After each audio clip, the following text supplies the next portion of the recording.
यो बोका चाहिँ 20 महिनाको कुन चाहिँ 20-21 महिनाको सिरोही जातको यो बच्चा हो मेरो घरको बच्चा हो यो हजुर देखाउनु त एकचोटि फेरि 20 महिनाको 20-21 महिना भनेको 2 वर्ष पनि भएको छैन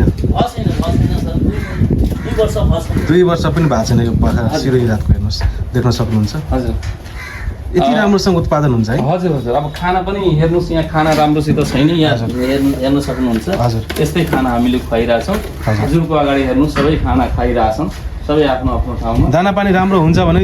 अत्यन्तै राम्रो हुन्छ होला हजुर दाना पानी यहाँ त धेरै छैन तर दाना पानी पायो भने बहुत मजाको हुन्छ अब यो हेर्नुहोस् यो कतिको 29-30 महिनाको मेरो घरको मेरो फार्मको यो ब्रिडर ए हजुर हेर्नुहोस् है हल्लास फेरि सबभन्दा पहिला यिनीहरूले हानाहान गर्दैनन् मिलेर खान्छन् हेर्नुहोस् यहीसँगै यो हेर्नुहोस् कति साना बच्चाहरू यहाँ खाना खाइरहेछन् यसमा क्रस प्रजनन जस्तो आमा छोरा यताउति मिलाउन के छ यसमा त्यो हामीसित 2-3 बोका सधैँ हुन्छन् ए हजुर त्यसैले हामीले हाड नाता गर्दैनौँ ए हजुर अब यो बोयर पहिला मैले बोयर पनि राखेको थिएँ ए हजुर एउटा दुईटा यहाँ बोयर पनि इक्जाम्पलको लागि देखाउनको लागि राखेको छु तपाईँलाई बोयर भन्दा यो सिरोही जात ए बहुत यो हेर्नुहोस् यो सिरोहीको माउ हेर्नुहोस् यो सिरोहीको माउ हजुर यो पनि सिरोहीको माउ है हजुर यो अजमेरी हेर्नुहोस् अजमेरी यो अजमेरी हजुर यो सबै सिरोही हुन् अरू बाँकी यो पनि सिरोही हेर्नुहोस् खाना पनि अब 29 महिनामा यत्रो कति केजी जति होला सर यसमा अनुमान गर्न सकिन्छ यो 165-70 केजी छ अहिले हो है हजुर अब यहाँ हेर्नुहोस् माउहरू बोकाहरू ठुल्ठुलो खाना खान्छन् यहाँ बच्चाहरूको रेन्ज बनाएको छ यहाँ अब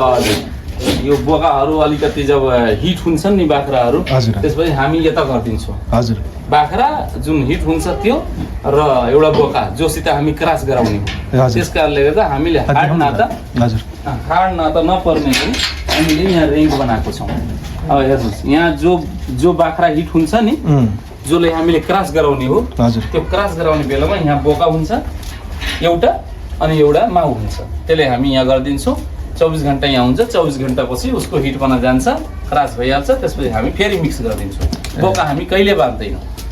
बाँध्नु न कहिले पनि हामी किनभने हामी खासै यो बोका किन बाँध्दैनौँ अप्ठ्यारो पनि हुँदो रहेछ यहाँको बोकाहरू हान्ने यताउति केही पनि गर्दैन केही हुँदैन सर हिट हुने बेलामा हामीले अलग गर्छौँ अरू कुनै बेला यिनीहरू त्यस्तो गर्दैनौँ बोका हामी किन बाँध्दैनौँ भने किनभने जुनसुकै संसारको बाख्रा 85% बाख्रा हिट भएको बेलामा हामीले थाहा हुँदैन तिनीहरू कराउँदैन तर बोकालाई थाहा भइहाल्छ त्यस कारणले गर्दा हामीले बोका खुल्ला राख्यो भने हाम्रो घाटा लाग्दैन यदि हामीले बोका बाँधेर राख्यो भने त्यति बेला हामीले ख्याल गर्न सकेन भने हामी फेरि 21 दिनपछि जान्छौँ 21 दिनमा बोका लिने नि गर्छौँ तपाईको राम्रो प्रजनन तपाईको अर्को फर्म पनि छ सर हैन हजुर मेरो अर्को यहाँबाट दुध छोड्छन् नि हजुर यो बच्चाहरू यहाँ अहिले 10-15 वटा जुन बच्चा छन् यिनीहरू दुध छोड्यो भने हामी अर्को फार्ममा गरिदिन्छौँ अर्को फार्म पनि भिजिट गरौँ न है सर अर्को फार्म पनि हजुरले मैले देखाउँछु आउनुहोस्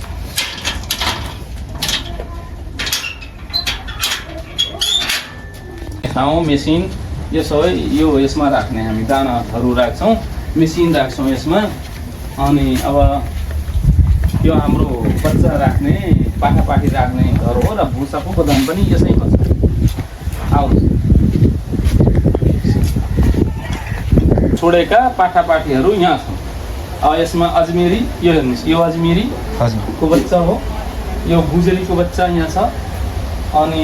यो सबै अरू बाँकी सिरोही यहाँ छन् अरू पनि अजमेरी छन् यहाँ हेर्नुहोस् उता पनि एउटा अजमेरा बच्चा खाइरहेछ यो गुजरी उता खाइरहेछ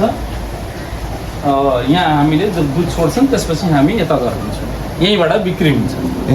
यो 3 महिनाको बच्चा पाठी हो यो यिनीहरू जो खाइरहेछ यिनी बोका 3वटै बोका हुन् 3वटै 5 महिना 6 महिना यो पाठी 5 महिनाको अनि यो प्रेग्नेन्ट यो पाठी अब बच्चा यो पाठीहरू हुन् एउटा प्रेग्नेन्ट पाठी हुँदछ यहाँ छ प्रेग्नेन्ट पाठी यहाँ छ अब बच्चा पाउने छ यो पाठी चाहिँ 5 महिनाको हो तिनीहरू बोका लिइसकेछन् पाठीहरू यो पाठी यस्ता पाठी 4वटा छन् अझै बोका लिइसकेछन् भर्खर तिनीहरू यस्तै हुन्छ यो मेरो भुसाको गोदाम हो यहाँ भुसा सबै राखेको छ यो 40-45 ट्रली भुसा लाग्छ एक वर्षमा